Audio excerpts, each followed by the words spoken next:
El día de hoy estaremos estudiando el capítulo 8, versículos 48 al 59 del Evangelio de Juan. En Juan 10:36 vimos que, así que si el Hijo los hace libres, serán verdaderamente libres. Y en esta sección vamos a ver lo que el mismo Jesús dice en otro aspecto.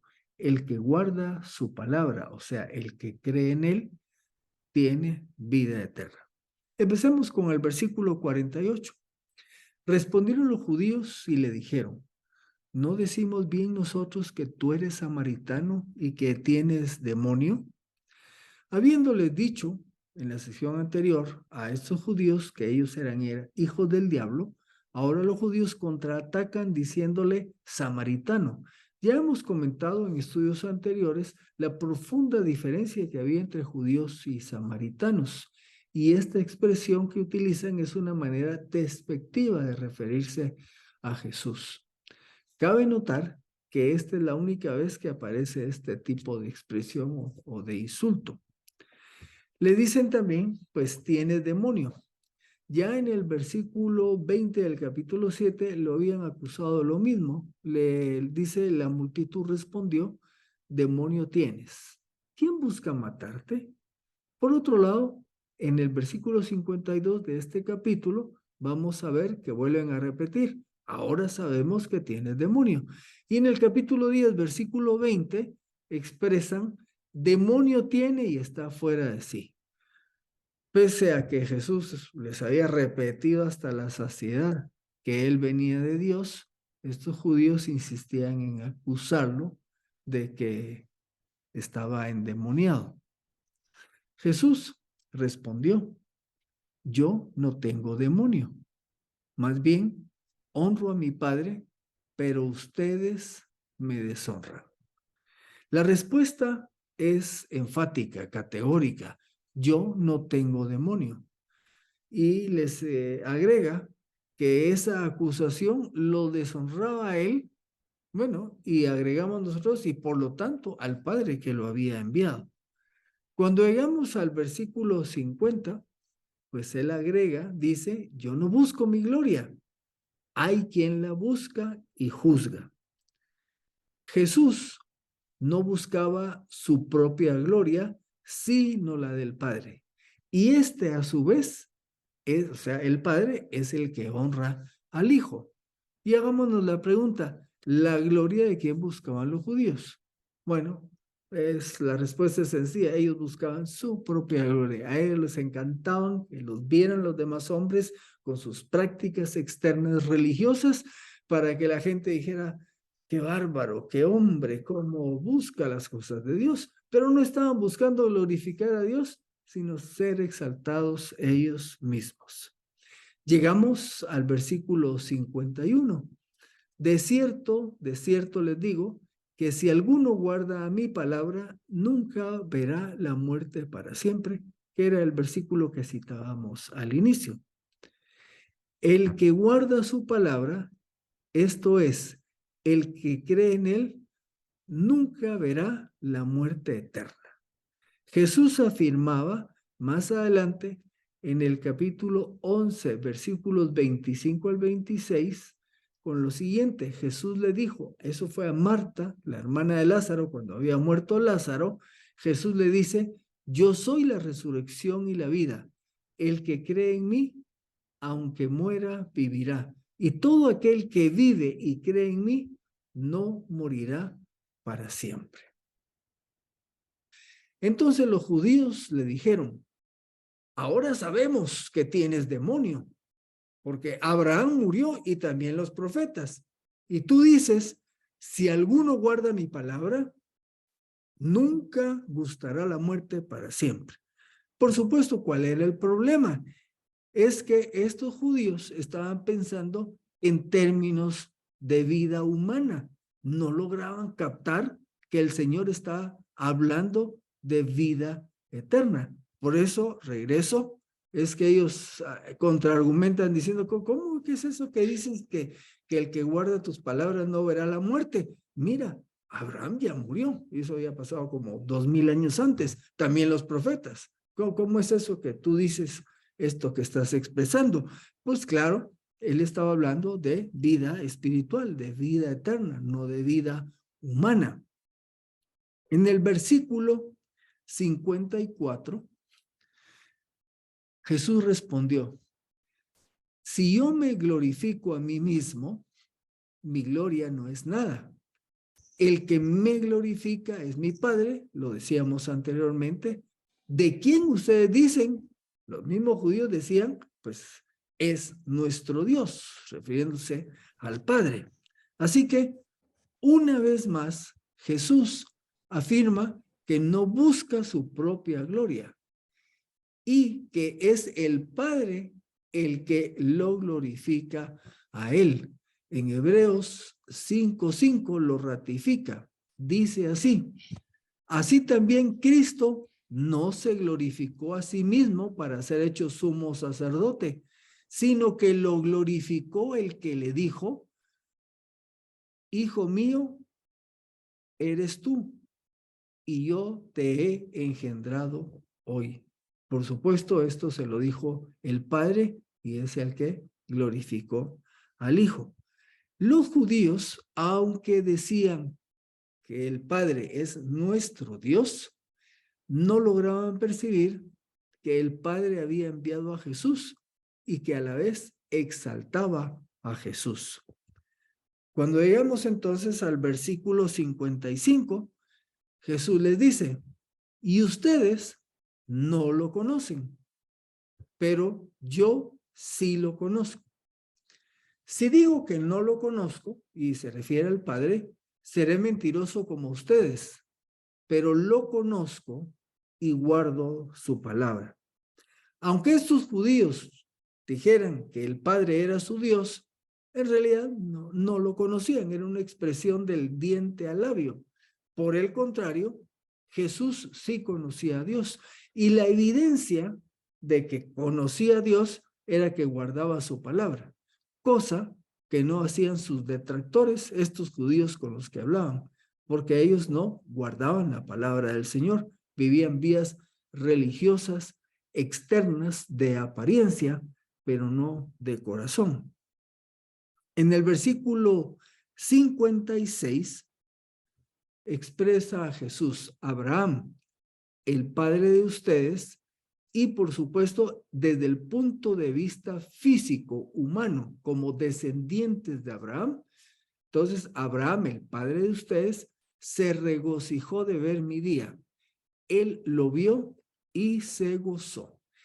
Este pasaje, uno de los autores que consulté, el doctor Constable, opina que es un pasaje no muy claro, o sea que cuesta entender cuál es esta referencia que hace Jesús de que Abraham vio su día y se regocijó. Entonces, la opinión en el caso de este autor, él cree que se refiere o descansa allá en Génesis 12:3 y otros pasajes de Génesis, en especial este donde Dios le dice a Abraham: bendeciré a los que te bendigan y a los que te maldigan maldeciré, y en ti serán benditas todas las familias de la tierra. Un punto de vista de qué quiere decir que Abraham se gozó, vio y que se gozó en su día, en el día de Jesús, es en esta promesa. Abraham captó que en su descendencia, pues se cumpliría esta promesa de Dios, serían benditas las familias de la tierra, y en ese sentido, Abraham se gozó del Señor Jesucristo. Recordemos que Abraham no tenía todavía una revelación completa como la que se fue dando a través del tiempo. Otro autor, el doctor MacArthur, relaciona esta expresión de que Abraham vio su día y se gozó con respecto a Jesucristo. Él lo relaciona con Hebreos 11:12. Hebreos 11:12 dice, y está hablando de los héroes de la fe, y entonces llega el punto que en el 12 dice: conforme a su fe, estos héroes murieron sin haber recibido el cumplimiento de las promesas. Más bien, y aquí subrayo, que es una manera de poder entender este versículo que estamos viendo, dice, las miraron de lejos y las saludaron y confesaron que eran extranjeros y peregrinos en la tierra. Entonces, la opinión de MacArthur, él dice, ¿cómo fue que Abraham miró y se gozó en el día de Jesucristo? Pues con lo que dice aquí Hebreos, Abraham de alguna manera miró de lejos y saludó la obra del Señor a futuro de una manera, llamémosle, profética. Repito, es un texto difícil de poder darle una interpretación bien clara. Tenemos dos posturas aquí de dos buenos estudiosos.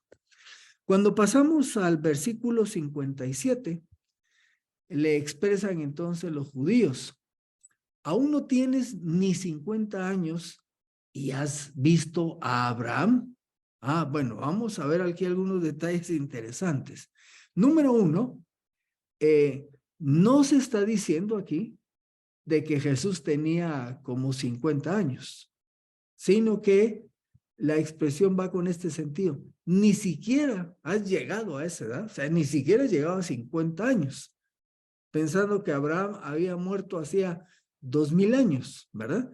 Pero ellos le están diciendo, como dices, que has visto a Abraham. Me voy a detener un poquito para comentar eso. En Lucas 3:23a se nos indica la edad de Jesucristo. Ahí dice, al comenzar su ministerio, Jesús tenía como 30 años. Esto es solo para aclarar esto, ¿verdad? Ahí no podemos decir, la Jesús era más grande, porque ahí dicen que hablan de 50 años, ¿no? El término es, ni has llegado, no tienes una edad como esas, mucho menos cómo es que pudiste haber conocido a Abraham. Y aclaramos, la edad cuando empezó su ministerio era de 30 años. Por otro lado, viendo el mismo versículo, recuérdense, Jesús no dijo que había visto a Abraham. Lo que dijo Jesús fue que Abraham había visto, y aquí coloco entre paréntesis, proféticamente su día. Hasta los mismos judíos ya están tergiversando aquí las palabras de Jesús, porque le dice, ¿cómo que has visto? Jesús no dijo eso. Jesús dijo que fue Abraham el que vio su día. Llegamos entonces al versículo 58. Jesús les dijo, dentro de todo este diálogo que están teniendo, de cierto les digo que antes que Abraham existiera, yo soy.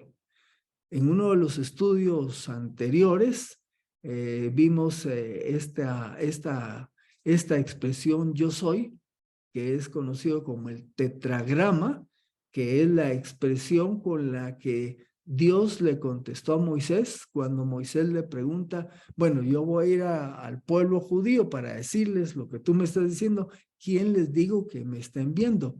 Y y Dios en esa oportunidad, él utiliza esto, diles que yo soy te envió, yo soy el que soy. Cuando Jesús utiliza esa expresión, está haciendo alusión precisamente a esa fórmula, a esa palabra que proviene del Antiguo Testamento y que está hablando del Dios eterno. Como lo expreso acá, esto que dice Jesús es de tiempo presente, o sea, dice, antes que Abraham fuese, yo soy, no dice yo era, yo soy. Este yo soy comunica su preexistencia. Por eso es que él dice antes de que Abraham fuese, yo soy. Jesucristo ya existía y mucho antes de que Abraham apareciera en la historia.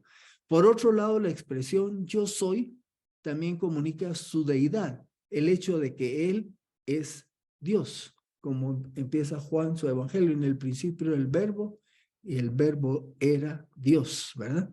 También habla de la atemporalidad, porque Jesucristo no está sujeto al tiempo como nosotros, y la palabra yo soy habla de esa atemporalidad. Y también expresa que tiene la misma naturaleza de Dios.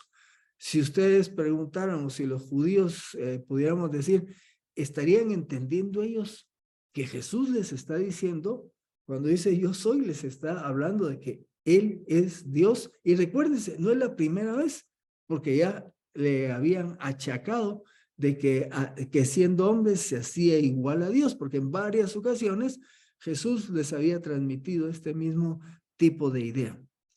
Llegamos prácticamente al final con el versículo 59, que dice, y entonces tomaron piedras para arrojárselas, pero Jesús se ocultó y salió del templo. Es un hecho que los judíos entendieron lo que dijo Jesús. Una vez más, que Él es Dios y por eso es que quisieron apedrearlo.